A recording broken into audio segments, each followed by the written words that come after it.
Chapter 1 The Iron World. It had become the 20th victory anniversary by the Reich over the Allies. The people in the former capital city of Berlin, now called Welthauptstadt Germania, had assembled and nearly filled up all the streets of the mighty city. The sun shined bright over all. Prepared to see the glorious Führer, 20 fighter jets escorted the white-colored private Heinkel plane carrying the 72-year-old Adolf Hitler. The plane began descending down over the skies above towards the Germania Tempelhof airport, where a largely assembled division of SS and Wehrmacht units stood lined up. Finally, the Führer's plane had landed and parked on the runway. The door opened up, and out came 5 SS men, 2 Wehrmacht officers, and finally the Führer himself. The assembled SS and Wehrmacht divisions saluted him as he descended down the stairs and onwards into his personal open black car, together with 20 other black-colored military cars. The Führer entered, and they all drove into Germania. The people cheered and howled in joy as the Führer smiled and raised from time to time his right hand.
In the year up to 1962, America rebuilt itself. The American cities nuked by the Reich in the war were rebuilt from scratch from the advancement in 21st century technology provided by the Allied time travel team and its military into a nearly equal superior force as the Reich. In 1943, the construction of the London Wall surrounding the entire city was finally finished. By then it had already become a nearly complete citywide prison. In 1943, the first of many secret spy satellites and regular satellites were launched into orbit by the United States of America. A secret space program began already in 1941 by the United States, and was eventually secretly successful in launching a space fleet and an orbiting space station by 1950.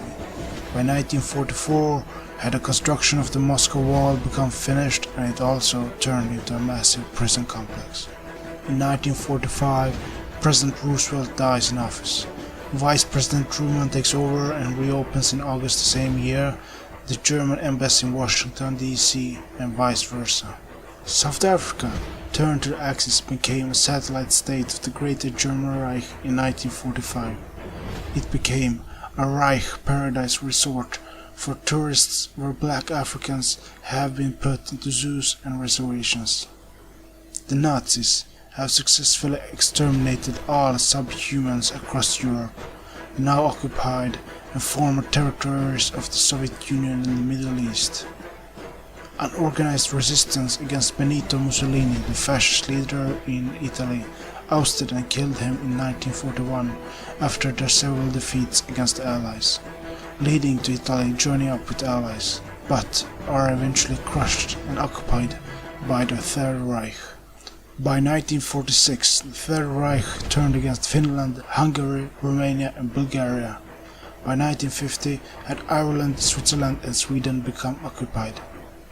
Spain and Portugal have a neutral alliance with the Reich and has as well enabled Nazi racial laws. A massive Nazi space fleet orbits the planet, where 2 moon bases and a 3rd Mars base was eventually successfully established by the summer of 1947. All the concentration camps have been dismantled and turned into military bases, and all documents regarding the final solution have all been burned. The people of the Reich are unaware of the truth and believe that the Jews and Slavic people were all sent away to Madagascar. In 1947 began the construction of the intercontinental transportation network across Europe, with a center in Berlin. Superfast trains going through both above and underneath the ground, directly to the former major capitals of Europe. Life is peaceful in Europe. The SS has gained more power. By 1950, India, Western China and Siberia still remains in Allied hands, resisting the Axis forces. Africa is in total Axis control. Chapter 2: The Plan. Welthauptstadt, Germania, the Greater German Reich.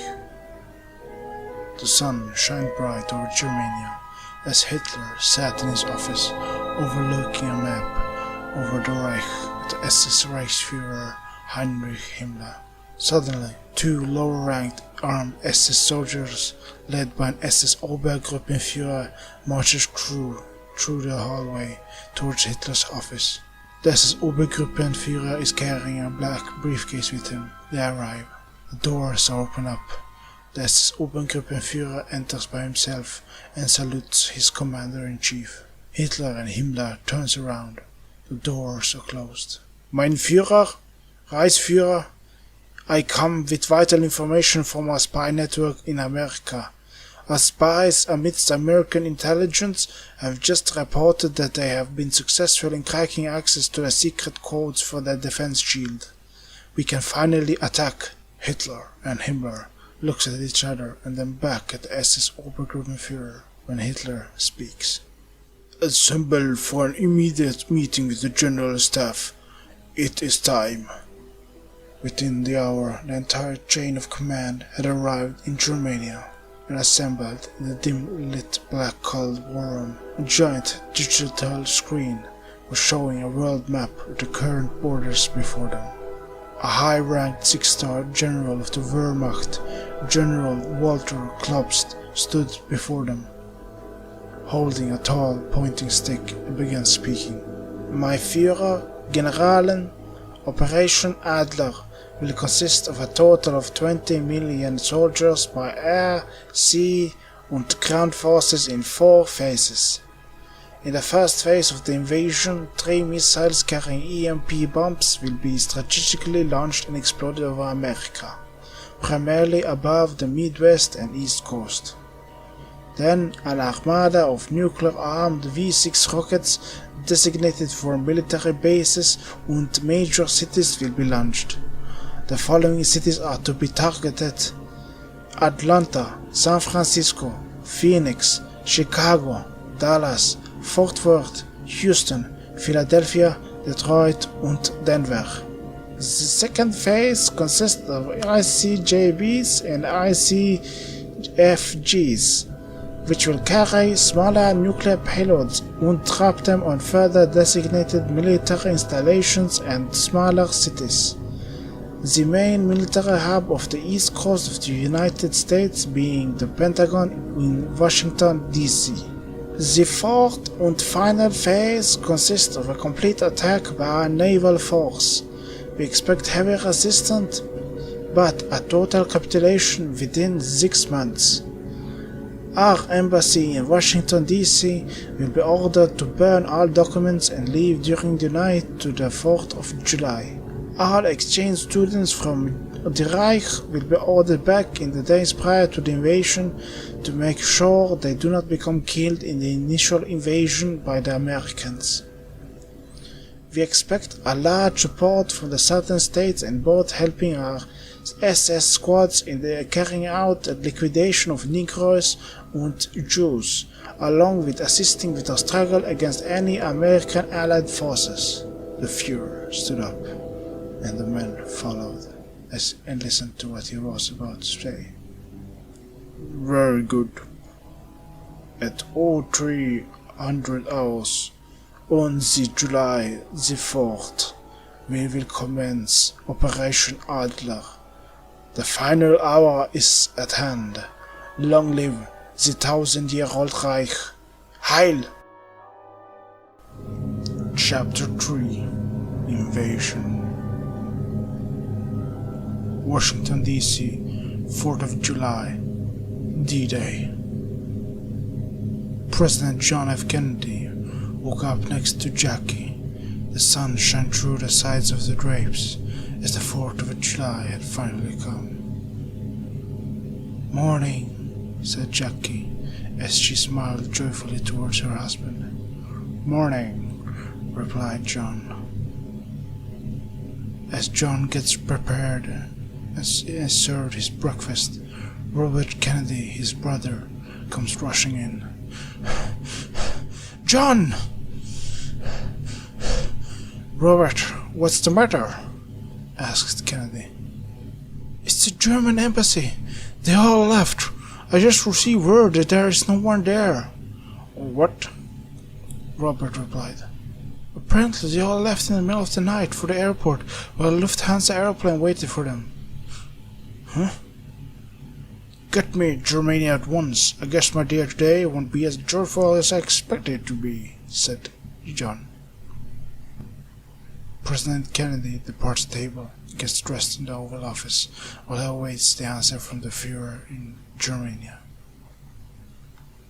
As the minutes pass by, President Kennedy gets anxious, hangs up, and looks up at Robert. The ambassador and the higher staff have left no answer from Germania. I fear they might attack us, John. You think they could have succeeded? The president asked. In what? Replied Robert. Cracked our defense shield system codes, said the president. No, they couldn't. Unless they've gained supporters from our side, said Robert. The president calls the Pentagon. This is the president. Tell General Eisenhower and Patton to get to the White House right away. 10 minutes later, the two Sixth-Star generals arrived at the Oval Office, where they were met by a concerned President Kennedy. Mr. President, Generals, we have a situation. It appears that all personnel over at the Reich Embassy have left last night, and they might be preparing to attack us. What? Said Patton. That would be suicidal of them, sir, said Eisenhower. President Kennedy replied. That's what I thought of as well, but I and Bobby suspect they might have gotten the agents infiltrated amidst our military intelligence and somehow accessed our defense shield. I'm ordering both to investigate this immediately and have the entire military force in our possession to stand by for enemy engagement. Yes, Mr. President. We see to it right away, said Eisenhower. Now, gentlemen, if you excuse me, I have an anniversary to speak. The free people of America had gathered around the streets of each town and cities across the nation to celebrate once more their Independence Day. President Kennedy stood in front at the podium behind a protective shield in front of a sea of people, eagerly waiting for his speech. The time had finally come, and President Kennedy began to speak. My fellow Americans, ladies and gentlemen, over 20 years ago we signed a peace agreement with Germany, as we at that time were unable to properly fight back as the enemy laid waste to Midway Naval Base and Air Base in the Pacific Ocean, San Francisco, Norfolk and Pearl Harbor, with atomic weapons and could only at that moment stay at defense instead of offense. However, we were successful in establishing time before any further bombs could be dropped over our great nation, a defense shield which still holds to this day. The Second World War is long over, where the Axis forces won and we lost. Millions of people lost their lives in the aerial bombardment by the new types of weaponry loaded with atomic weapons and finally conquered. Even though we lost the war and withdrew from the Allied war effort, we are still free, living in a free nation. Yes, it's true that we have our troubles in the South, but as Americans we always overcome and persevere. Today is a special day for all Americans, especially in these times. 187 years ago, our forefathers began a revolution against a far superior enemy, both in numbers and technology. But through our mutual belief in liberty, that all man is created equal, we persevered and fought back until we had achieved our independence in our own nation. I hope that the current mutual friendship and non-hostile diplomacy between the United States of America, the Greater German Reich, and the Empire of Japan shall continue in a peaceful manner, and that all still current hostilities between the remaining Allied forces and the Axis forces around the world shall come to a final peaceful end, where no more nuclear bombs shall be dropped to wipe out hundreds of thousands. For what kind of world will we have if a third world war were to break out? A world in ashes and a sky of constant darkness surrounding our planet, preventing solar radiation that provides us with life and heat. The time reaches 10 a.m. Eastern Standard Time. The Führer Adolf Hitler stands in the war room surrounded by his high command and speaks. Commence Operation Adler. 2 six-star German field marshals pull out their launch keys, inserted them into the small black suitcase, turned them counterclockwise at a count of 3, and opened them up. They pulled out the second-in-line launch key cards with assigned numbers. They pressed into the launch device the unit numbers and acknowledged the launch. The Führer pulled out his own launch card and pressed in the numbers. The sealed launch button opened up as all his final numbers had been confirmed. He looked around at his general staff with a fierce look and then finally pressed the button. The orbiting planetary Reich Earth missile system launched the 3 EMP missiles towards America.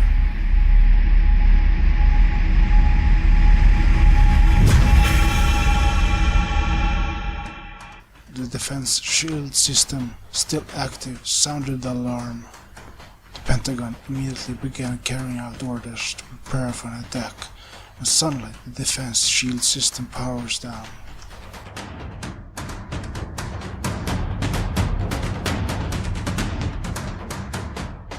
Dwight D. Eisenhower and several other high-ranking generals stood in the heart of the control room of the Pentagon. Over 100 lower-ranked communications intelligence officers sat before small laptops, monitoring all aspects of communication and military activity. Over 50 screens and one majestic screen centered in the room were positioned at the far end of the room for all to see. Suddenly, as the defense shield system shuts down, a silent alarm sounded.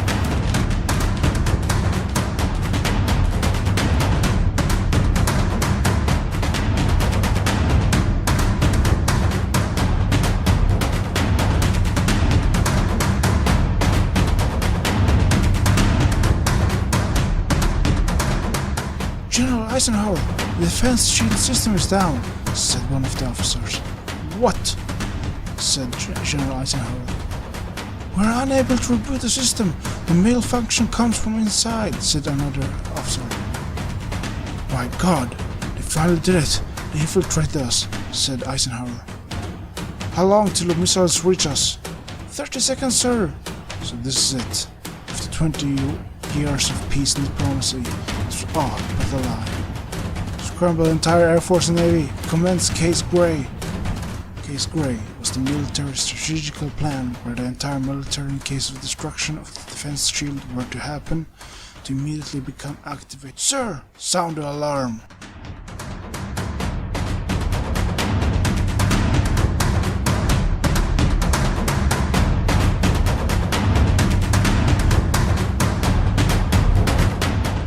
The Secret Service is told through the earpieces of the situation and rushed up to the podium where President Kennedy finally ends his speech with the words, I believe that we will never see war on our shores again. The Secret Service agent grabs the President and rushes him away as the guests and journalists looked worrisome and surprised when suddenly the nationwide alarm was sounded. As President Kennedy was rushed through the White House, he sternly asked, What the hell is going on?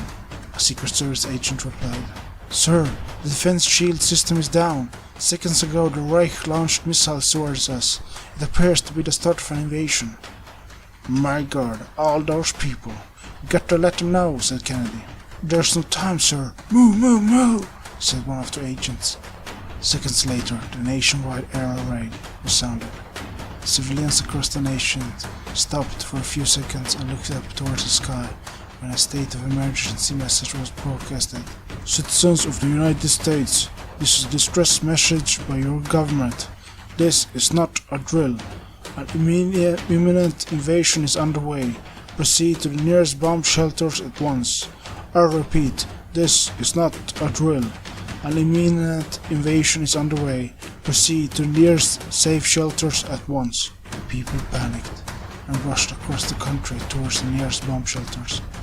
President Kennedy, the entire family and the entire chain of command is taken immediately underground and transported away onto maglev trains, leading far away and deep within the country to nowhere. General Dwight D. Eisenhower gives the order for all military personnel to evacuate at once. As the lower-ranked officers evacuates along with all non-essential personnel, he and the other high-ranked generals and their staff leaves for the underground levels towards NORAD. As the hour reaches 10:05 a.m., a V6 rocket carrying a smaller nuclear warhead hits and wipes out the Pentagon.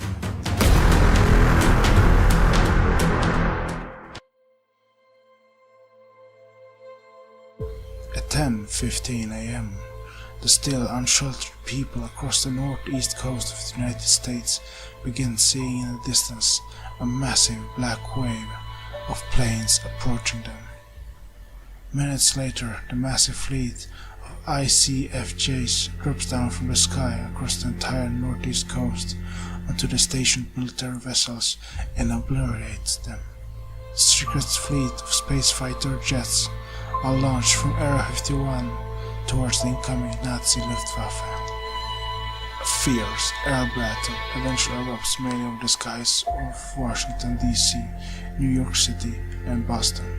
Each battle that's carried out is won by the Nazi war machine.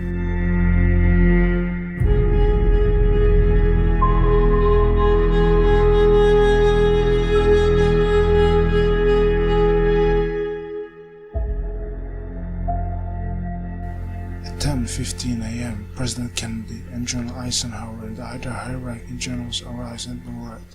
where they are led directly into the heart of the communications bridge. Being inside a mountain and deep underground, the base does not sustain any damage from the initial missile attack. Mr. President, General, report. It appears the Nazis successfully infiltrated and shut down our defense shield system. They launched from space 3 missiles carrying EMPs and knocked out all the electronic devices across the continent. What followed was an all-out nuclear missile launch from Europe and the Atlantic Ocean against the following cities, which were wiped out: Atlanta, San Francisco, Phoenix, Chicago, Dallas, Fort Worth, Houston, Detroit, and Denver.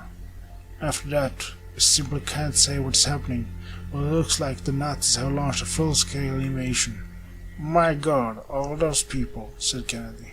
How the hell could they infiltrate a defense shield system? Asked Robert, said the President. It's impossible to say at this moment, Mr. President, but what we do know is this, that we have a superior number and strength over the invasion force, that and this network of dumps which they don't know about. Don't know about? If they infiltrated the defense shield system, they might as well have infiltrated our dumps. We can't give up now. We have to coordinate the best we can, immediately counterattack before they gain a foothold, Mr. President. Within 30 minutes, the long-range anti-gravity motherships carrying ground forces arrives over the skies of the northeast coast of America. The main contingency force being over New York City and Washington, D.C. An older man in his late 60s stands still with his small white-collared dog in Central Park, New York City, and looks up at the passing by massive transport planes dropping down airborne units. A large quantity of troops and supplies are dropped into Central Park, from where they begin securing downtown Manhattan. People watch in horror from the surrounding streets and buildings the German advancement into their great city. The Marines John Davenport, Marcus Taylor, James Newcastle, and Michael Woodburn rushes through the underground tunnels till they come to an underground military base beneath Central Park, where they are the first to arrive and gear up. They rush back up and surprises the first German invasion force in Central Park, who puts up a fierce resistance. However, they are all forced to eventually escape down into the metro system. They are hunted after mainly by SS forces who kills anyone in their way. Already positioned, US sniper teams high up in the surrounding skyscrapers takes down many German soldiers, but are eventually found out by drones and satellite imagery.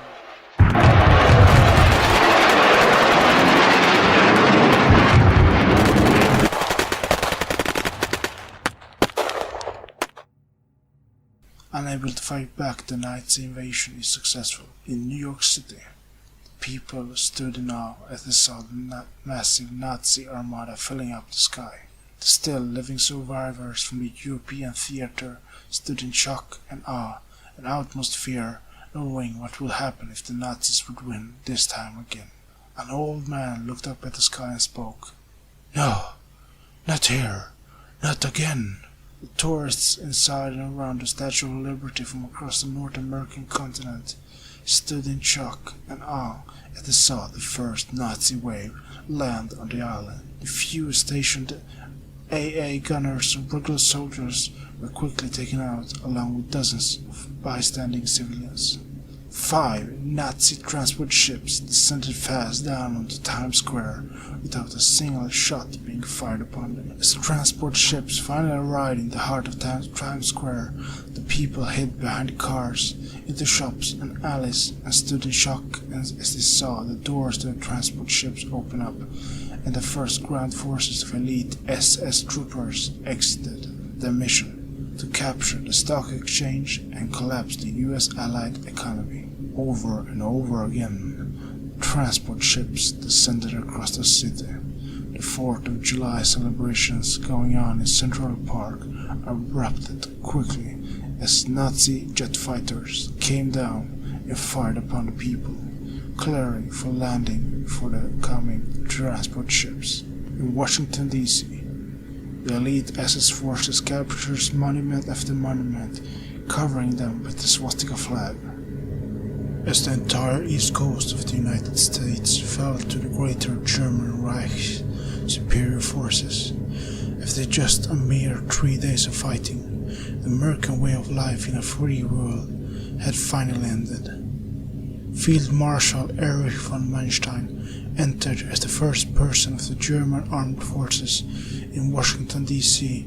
into the White House, where he took a seat in the empty president chair.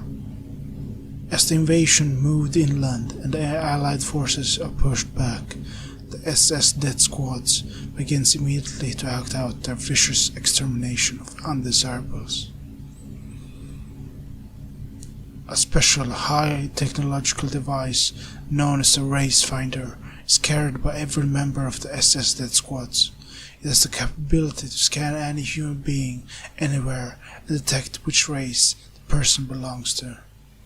As the Reich progresses further into the south, they became at many places greeted as saviors and heroes, as many racists had already apprehended undesirables, especially the African Americans.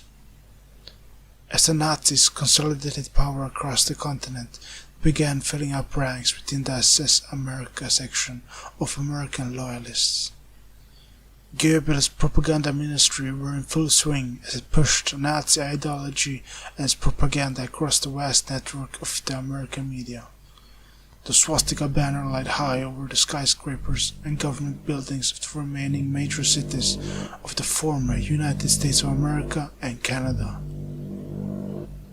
The German army, with the coordination of the SS and the Waffen-SS, enacted immediately after the first month a curfew. Civilians were immediately ordered to help out the Reich in locating undesirables and become loyal to the Reich. Many people who were unable to comply committed either suicide or acts of resistance, leading to vast reprisals.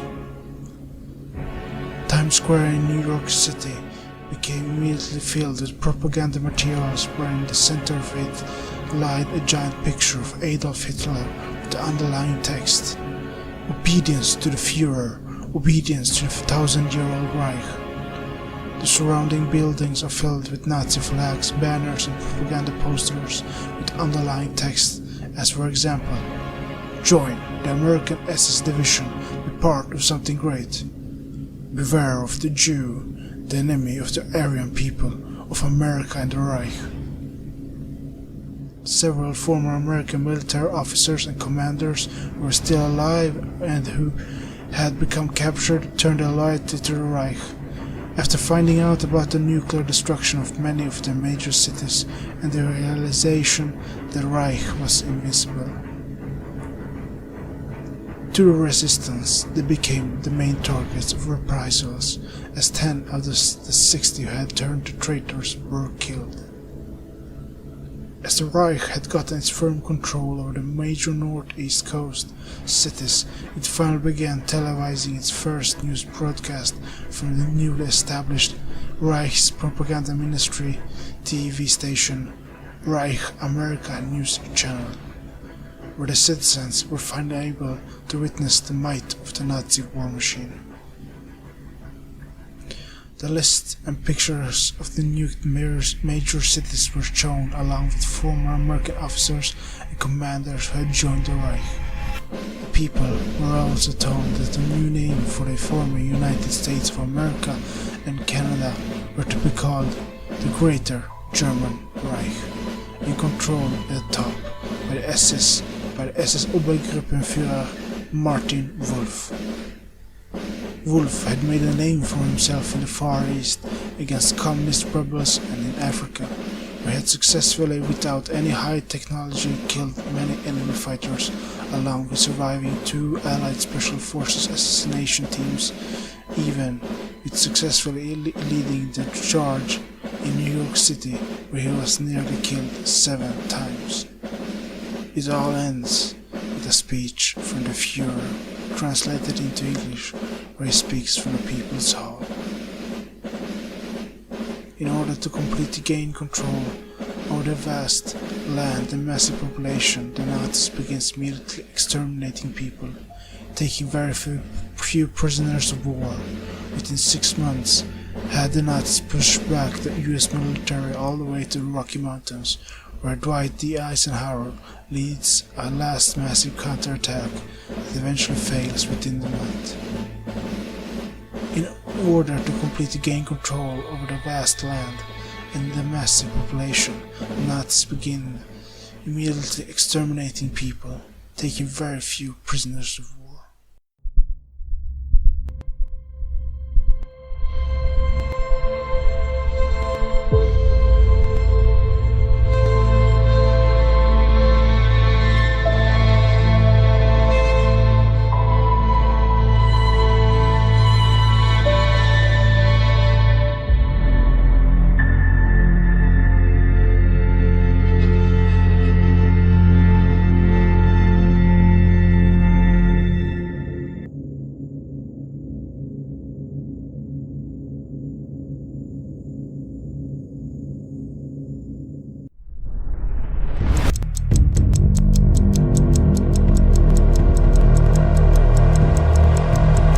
The last battle. The Battle of Los Angeles and San Diego. Operation Washington. Under the military command of Supreme Allied Commander Dwight D. Eisenhower, a massive fortified military zone had been laid out and created in and outside the two California cities of Los Angeles and San Diego. This was their final moment, the last hope for a decisive victory against the Nazi war machine. A powerful speech was broadcasted to all the remaining Allied forces and to the resistance across the continent. The speech was by President Kennedy. Fellow Americans, Allied forces across America and all the remaining American patriots fighting behind the enemy lines. The final hour has finally come. Our nation and this world is at crossroads. A powerful enemy unlike any other in history has nearly conquered the entire world, enslaved and wiped out hundreds of millions of people. They are led by a fanatical leader whose goal in life has and still is to enslave and wipe out all the free people of the world. Now that you, the American soldier and the remains of the Allied forces in America, stands patiently and awaits for the coming battle, a battle that will either live on in infamy as the day that the tides of war will change. Change for the cause of justice and freedom for all, and be known as the last stand by the Allies. The last stand it is indeed. Now we must stay stronger than ever. For it is in our darkest times I believe the greater hope, the greater way of justice and freedom hangs, hanging on the edge of history. For it is this day, as it has finally come, on this day, the 4th of July, we will stand our ground and fight back and win this battle. This will be our turning point, the turning point where the Nazi conquest of the world will begin to end and finally crumble down. For on this 4th of July we will celebrate once more together, for this is our Independence Day, and no matter how hard Hitler and his Nazis will try to crush us, try to vanquish us, try to take away our freedom, we will never stop, for this is the first victory.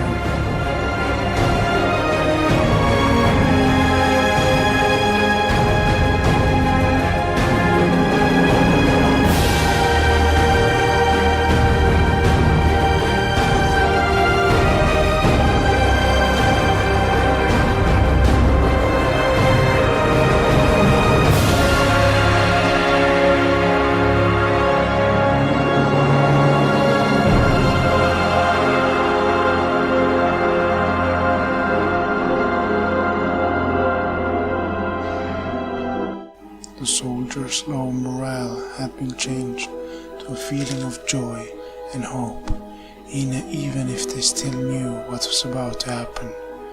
They truly believed that this would be the first of many victory over the Nazis. As the sun slowly rose up over the horizon, dawn had come. It was the 4th of July, Independence Day. The Reich space fleet was in orbit above California, ready to strike down below with their laser cannons and their space fighters. The fighter jets and bombers of the Luftwaffe were on their way. The panzers and the soldiers of the Reich began moving towards the Allied positions. Meanwhile, deep underground in the command central, Dwight D. Eisenhower, General Patton, President Kennedy, many other officers and generals from Britain, Canada, Australia, France, Ireland and New Zealand were present. The last Allied fighter jets launched away towards approaching Luftwaffe. This was their final moment. Both sides' forces came closer and closer. The Allied command beneath Los Angeles followed the radar scan, the live feed from the radio communications, and the camera footage from the front line. Enemy forces approaches, sir. This is Liberty Eagle. I've got Luftwaffe in my sight. Approaching fast. Over. Liberty Star to Liberty Eagle. We'll read you loud and clear. Proceed to target. Godspeed. Over. Roger that. Over and out. Meanwhile, in the mothership of the Reich, Space Navy sits the Führer himself and watches the live feed in the command bridge with Grand Admiral Dönitz and several other officers. 30 seconds till target, my Führer, said one of the officers. Cannons ready and have acquired Los Angeles, my Führer, said another officer. The Luftwaffe fighter jets approached, seeing closing in towards them the Allied fleet. Das ist Schwarze Adler. Allied fighters approaches. 25 seconds till the target. Over. The Reich troop transporters came into sight and stopped, followed by the Überpanzers right behind them. The mighty doors to the transporters opened up. Now it came rushing in fully black uniform. Übersoldaten. Sure, we got incoming enemy fighters from space approaching in at high speed, said one of the officers to Eisenhower. Enemy mothership has activated the laser cannons and locked in on our forces, said another officer. Eisenhower looked at Kennedy. The time had nearly come. All ground and air forces came closer and closer. The Reich's mothership laser cannons were ready to fire.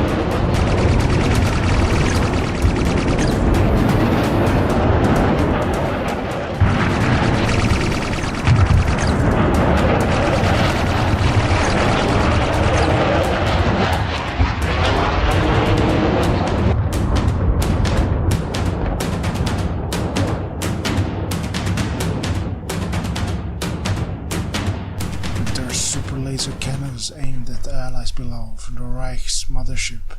Another space fleet suddenly jumps out in sight of them. It's the Allied secret space fleet, ready to strike and destroy the Reich mothership and the rest of its space fleet. This is Admiral Adams of the United Allied Alliance. All squadrons report in. Admiral, this is Blue Leader, standing by. This is Yellow Leader, standing by. This is Red Leader, standing by.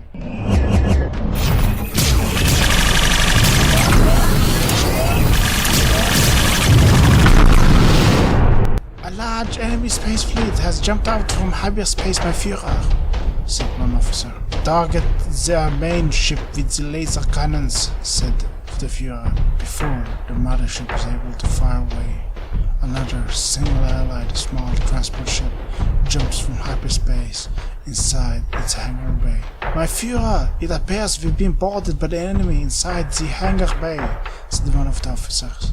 Send in the Uber soldiers! Now! Mach schnell! Yelled out the furious Hitler.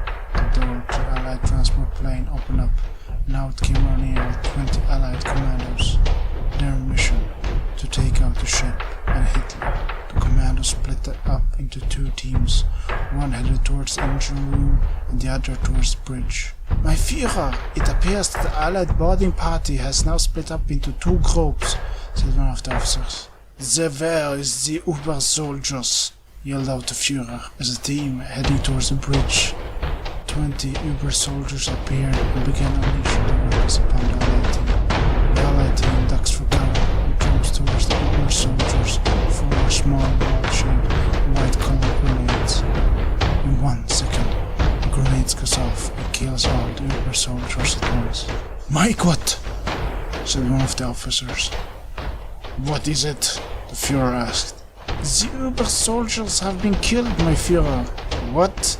That is impossible. As the battle continued down in California and in orbit of Earth, the second Allied team finally reached the mothership's engine room and began planting smaller but extremely powerful chargers around the blue-colored core.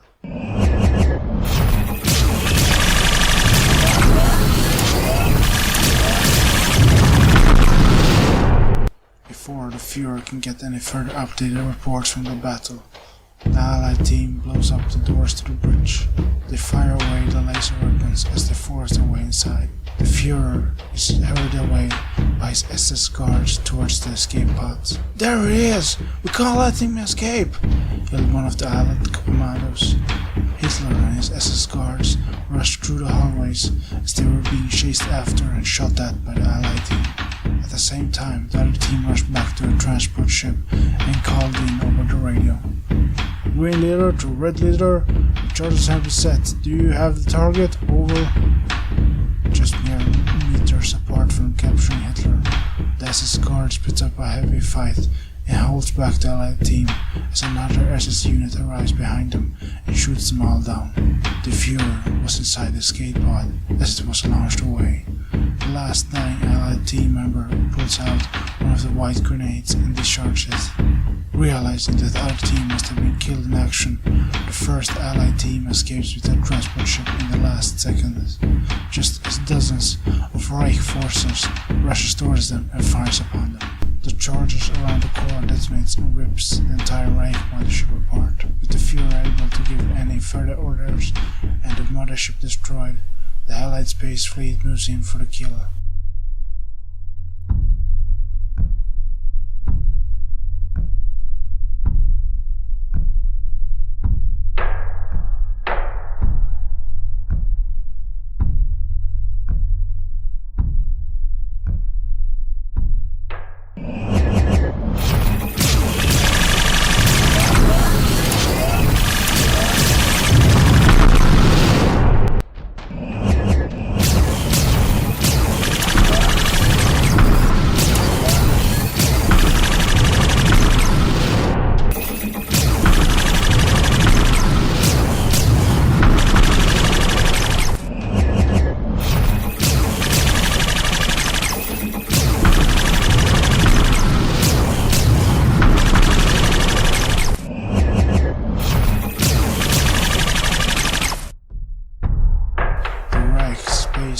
Completely obliterated by Allied top-secret superior weaponry.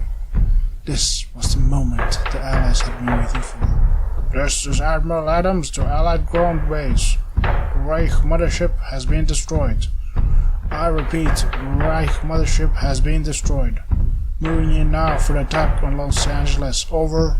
An officer replied back. We read you loud and clear, Admiral Adams. Proceed to target. The destruction of the orbiting Reich space fleet can be seen from the ground. The Reich ground command looks up in shock. Over the radio, a message is received. The mothership has been destroyed. An Allied space fleet has arrived and is annihilating our fleet, said one space fleet officer. Commander, it's the Führer. He managed to escape the mothership. The Reich commander of the California offensive looks to an officer and gives the order. Activate the machine. Target the fleet and fire. Yes, Commander, replied the officer. The Reich's most secret superweapon is activated. 30 dark red colored thick lasers are aimed out toward the sky, forming a unified massive laser beam, targeting the Allied space fleet and fires away. "Admiral, the Reich has targeted us. They're about to fire directly at our ship," said one officer. "Fire the Solus weapon at our position," the Admiral ordered. The main battleship of the Allied space fleet fires away a light blue single laser-like shot at the point of origin of the Reich's superweapon. The Allied superweapon hits, and a massive explosion annihilates the larger part of the Reich's forces and the headquarters of the California Reich campaign. Descending down over the battlefield is the smaller Allied space fighters and fires away at the remaining Reich's ground forces, with their entire space fleet annihilated. With chain of command in California and their fuel missing, the battle is finally won by the Allies.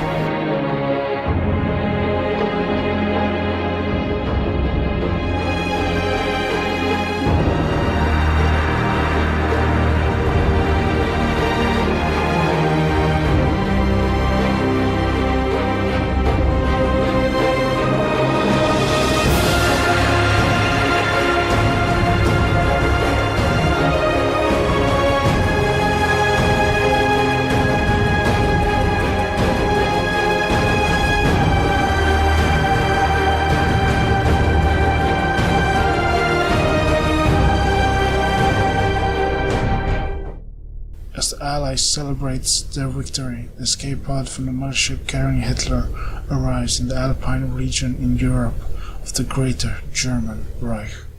As it descends down over the mountains, a massive secretly built-in gate opens up in one of the mountains. The escape pod enters and docks. A high-ranking SS General, Karl Tyrannus, greets the Führer with a handful of SS elite soldiers lined up. The Führer exits, and they both salute and greet each other. "General Tyrannus, Heil, my Führer! The Allies have apparently acquired a secret space fleet." "Yes, Herr Tyrannus, everything is going as planned. This petty victory by the Americans has fooled them. Our secret agents will soon strike them. Soon we will have them crushed in this world in our hands."